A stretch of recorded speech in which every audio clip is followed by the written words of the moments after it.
ನಮಸ್ಕಾರ ಸ್ನೇಹಿತರೆ, ನಾನು ನಿಮ್ಮ ಪ್ರೀತಿಯ ಶಿವಾನಂದಿ. ಇದು ನಮ್ಮ ರೇಷ್ಮೆ ತೋಟ.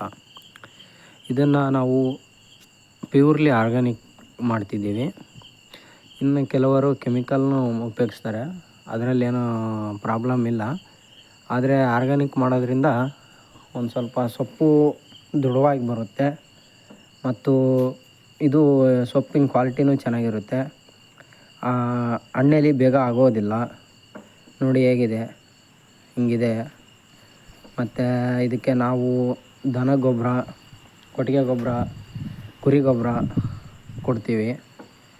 ಈ ಕೆಮಿಕಲ್ ಕೊಡೋರು ಅಂದರೆ ಸ್ವಲ್ಪ ammonium sulphate, single super phosphate ಕೊಟ್ಟರೆ ಪಾಡು. ಯಾಕಂದ್ರೆ ಚೆನ್ನಾಗಿ ಬರುತ್ತೆ. ನಾನು ನೋಡಿದ್ದೀನಿ. ಸ್ಟಾರ್ಟಿಂಗೆಲ್ಲ ನಾನು ಉಪಯೋಗಿಸಿದ್ದೆ, ಇತ್ತೀಚೆಗೆ ಕೊಟ್ಟಿಲ್ಲ. ನೋಡಿ, ಇದು ಮೇಸಕ್ಕೆ ಬಂದಿರತಕ್ಕಂಥ ಸೊಪ್ಪು ಹೇಗಿದೆ. ಇದು ಬಂದುಬಿಟ್ಟು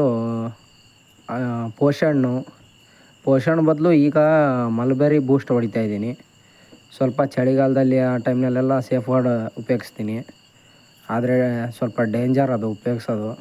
ಅದನ್ನ ಉಪಯೋಗಿಸಿ 20 ದಿನದಲ್ಲಿ ಸೊಪ್ಪು ಕೊಟ್ಟರೆ ಪಾಡು. ನೋಡಿ, ಸ್ವಲ್ಪ ಮಲ್ಬೆರಿ ಬೂಸ್ಟ್ ಉಪಯೋಗಿಸೋದ್ರಿಂದ ಚೆನ್ನಾಗಿ ಬರುತ್ತೆ. ನಾನು ಯಾವುದೇ ಪ್ರಮೋಷನ್ ಮಾಡ್ತಾಯಿಲ್ಲ, ಮತ್ತು ನಾನು ಉಪಯೋಗಿಸ್ತಿರೋದನ್ನೇ ಹೇಳ್ತಿರೋದು. ಚೆನ್ನಾಗಿ ಬರುತ್ತೆ ಸೊಪ್ಪು. ಇದು ಮೇಸಕ್ಕೆ ಬಂದಿರೋ ಸೊಪ್ಪು. ನೋಡಿ ಸ್ನೇಹಿತರೆ, ಚೆನ್ನಾಗಿದೆ, ಹೆಂಗಿದೆ.